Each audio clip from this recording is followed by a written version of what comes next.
Kenapa ibaratnya banyak orang di sini bisa jadi orang yang 1%, bro? Karena 1% dari orang tuh melakukan hal yang beda. Hidup gue tuh berubah ketika gue dengar Warren Buffett bilang investasi terbesar dia adalah investasi di leher sendiri. Ya. Di situ gue mulai untuk baca-baca buku, gitu. Gue belajar namanya buku The Richest Man in Babylon waktu itu. Yes. 1/10 koin disimpan dan itu merubah hidup gue. Cuma dari beli buku 80.000 itu tuh merubah semua hidup gue.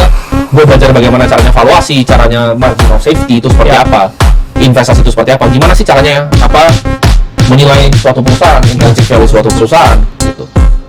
Dan itu jadi benchmark kita, contoh seperti sederhana ya. Misalnya kita mau kita mau beli suatu saham gitu kan. Suatu saham harga 5.000 gitu kan. Nah, ini gimana caranya mencari yang namanya intrinsic value? Ini kan kita belajar dari Benjamin Graham, bro. Gimana caranya mencari intrinsic value? Nah, ini biasanya yang Warren Buffett sarankan adalah pakai DCF biasanya. Jadi di diskon arus kas masa depannya. Ya.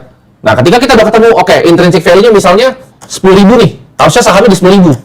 Ini baru kita beli, ini baru namanya investasi, bukan spekulasi. Tapi kalau misal lu tebak-tebakan 5.000 besok jadi apakah jadi 6.000? Ini aktivitas spekulasi nih. Ya. Kalian harus bedain aktivitas investasi dan spekulasi. Jadi yang kita ajarkan itu investasi. Sama juga seperti Bitcoin ketika 16.000.